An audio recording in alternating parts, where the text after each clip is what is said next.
Let's start with Minnesota. Let's start with NBC. What? NBC breaks down the ICE shooting in Minnesota. Normally, I would not say let's go to NBC, but they actually did it fairly. So here they are breaking down what happened in Minnesota in the ICE incident yesterday. Listen. Stuff we were learning from the get-go. Again, the police chief saying this vehicle was blocking the federal agents right there. That's right, Tom. And a big caveat, we don't know what happened before this, but they're definitely going to look at the fact this is an unmarked vehicle, but the lights are on. These are clearly members of law enforcement. So that's at least known to this driver. Let's play the video because something else happens right here. Those officers approach the vehicle. They try to open the door. Let's stop it here. How will this help the investigators?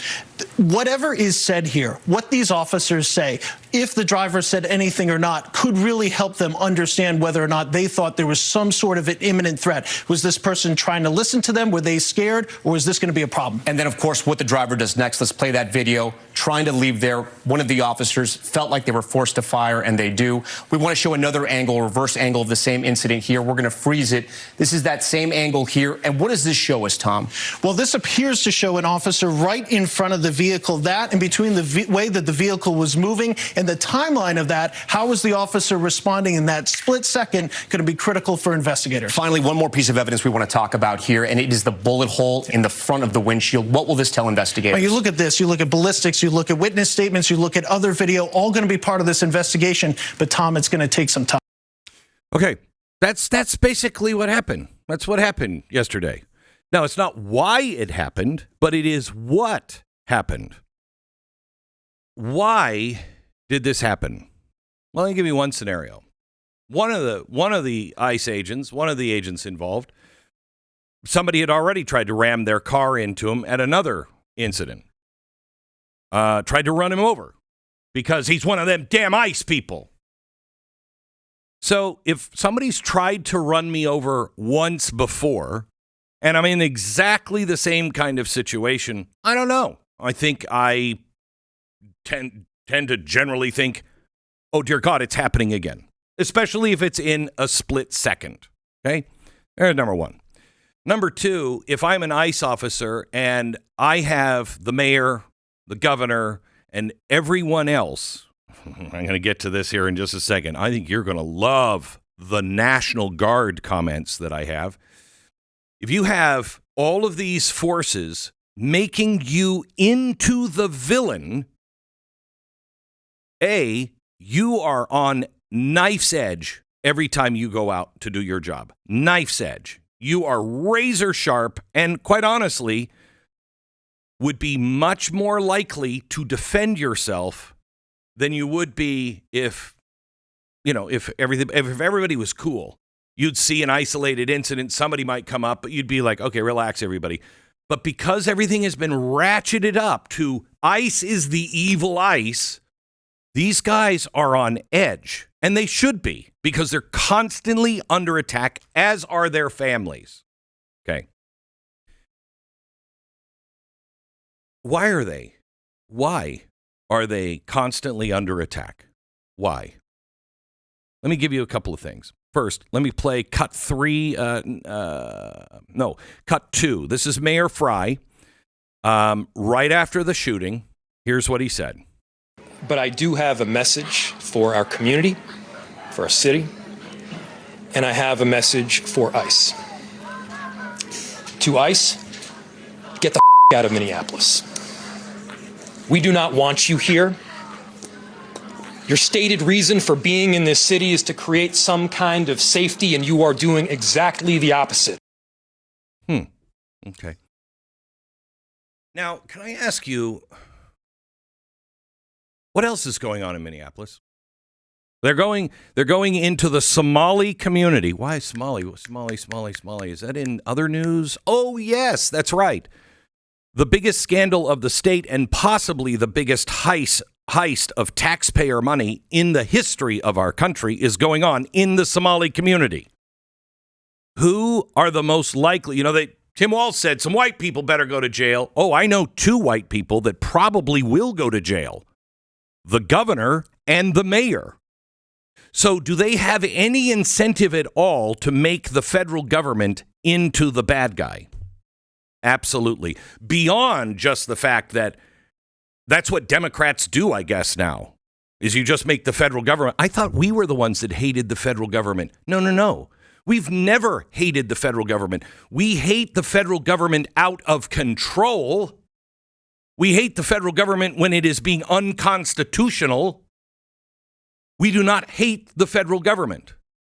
Anarchists, communists, people who are trying to actively overthrow our government by causing chaos in our streets, they hate the federal government.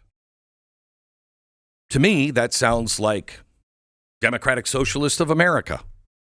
Sounds like the people who are really in charge. Not necessarily the voters, but the people who actually have been duped and believe that the Democrats actually care about the Constitution and are not trying to overthrow things.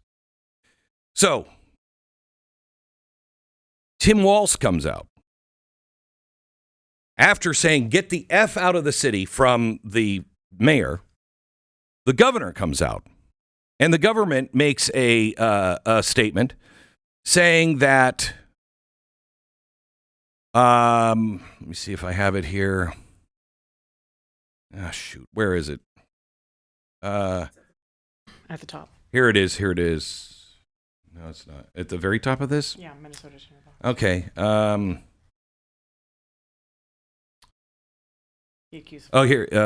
Here he said, I actually want the whole statement. I don't have it.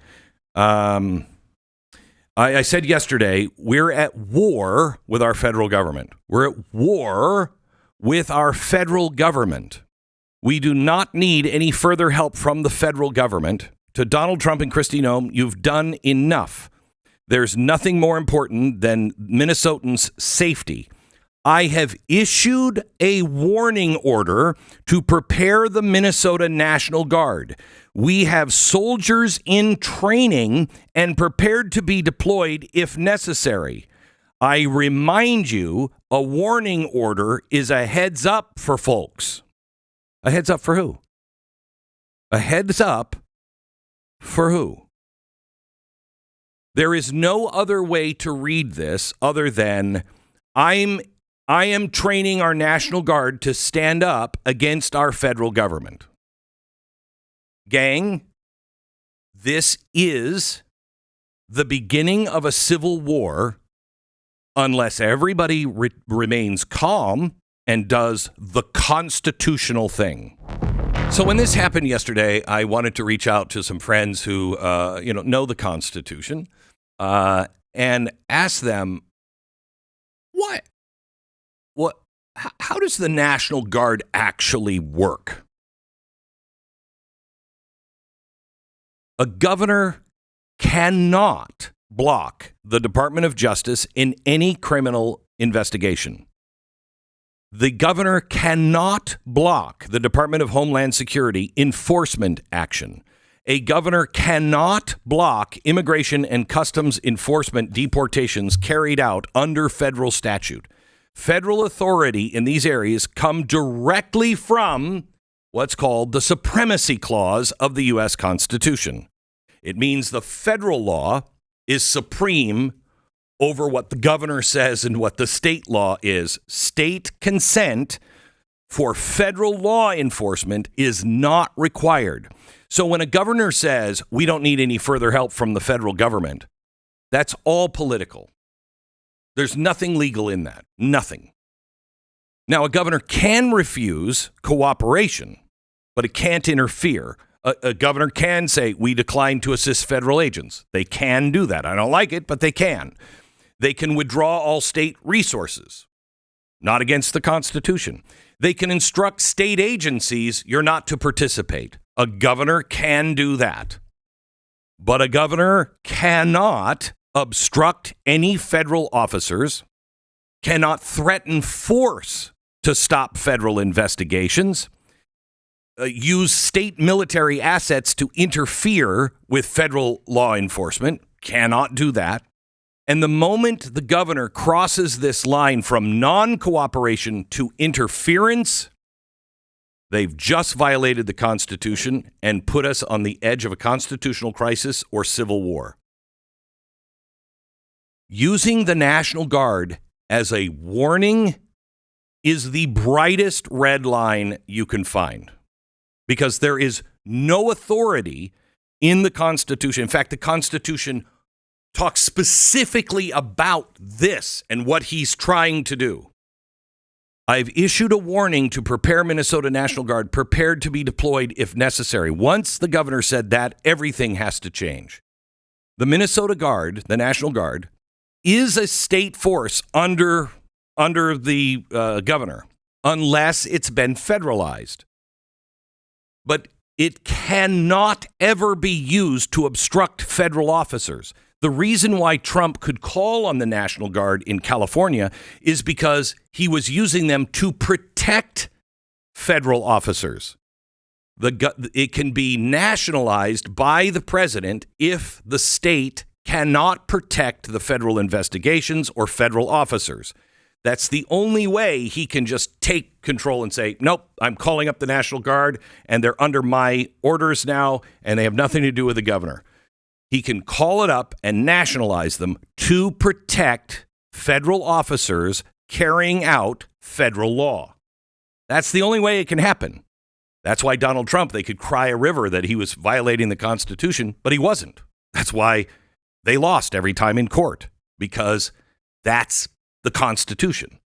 That's what the National Guard is allowed to do, protect federal officers. Here's what they can't do. They can't obstruct federal officers. They can't enforce state political objections against the federal law. They cannot deploy or be threatened to deploy against DOJ, DHS, or ICE, because that violates the Supremacy Clause. Also, posse comitatus.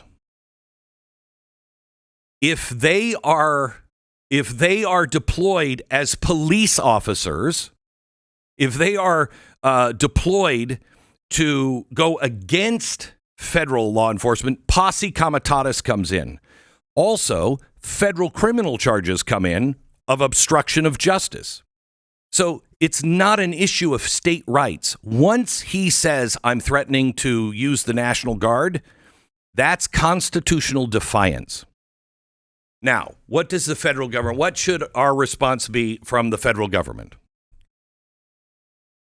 Federal authority continues anyway. It doesn't matter what the state does. Investigations and deportations need to proceed, no matter what the governor says. Okay, whatever. Federalization of the Guard does become an option. I don't like it, but it has to, if it has to be done, then it has to be done. The president can do it, stripping the governor of command if he's threatening to use it illegally or not protecting the federal officers. The third thing that we have an option is obstruction consequences. Federal injunctions, contempt of court, criminal exposure for obstruction. This all has precedent, and it should be considered. Now, here's what Walz is actually doing.